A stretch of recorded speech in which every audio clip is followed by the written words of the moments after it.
സഭയിൽ പ്രതിപക്ഷ ബഹളമാണ്. ലോക്സഭ 12 മണി വരെ പിരിഞ്ഞിരിക്കുകയാണ്.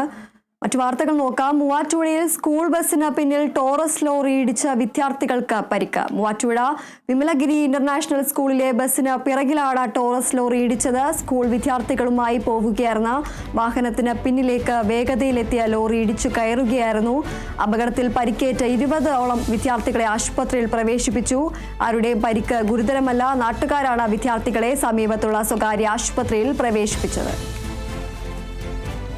കോട്ടപ്പുറം കവലയ്ക്ക് സമീപം പ്രവർത്തിക്കുന്ന ഒരു പാറമടയിൽ നിന്ന് നിരവധിയായിട്ടുള്ള ടോറസ് ലോറികളാണ് രാവിലെ 7 മണി മുതൽ തന്നെ ഈ റൂട്ടിലൂടെ മരണപ്പാച്ചിലുമായി രംഗത്തുള്ളത്. തീർച്ചയായും വലിയ അപകടകണിയാണ് ഈ റോഡിൽ ഉള്ളത്. നാട്ടുകാരുടെയും അതുപോലെ തന്നെ വിദ്യാർത്ഥികളുടെ രക്ഷിതാക്കളുടെയും സ്കൂളുകാരുടെയും എല്ലാം നിരന്തരമായിട്ടുള്ള ഒരു ആവശ്യമാണ് ഈ റൂട്ടിൽ ടോറസ് ഗതാഗതം നിയന്ത്രിക്കണം, അതുപോലെ തന്നെ അവരുടെ അമിത വേഗത നിയന്ത്രിക്കണം.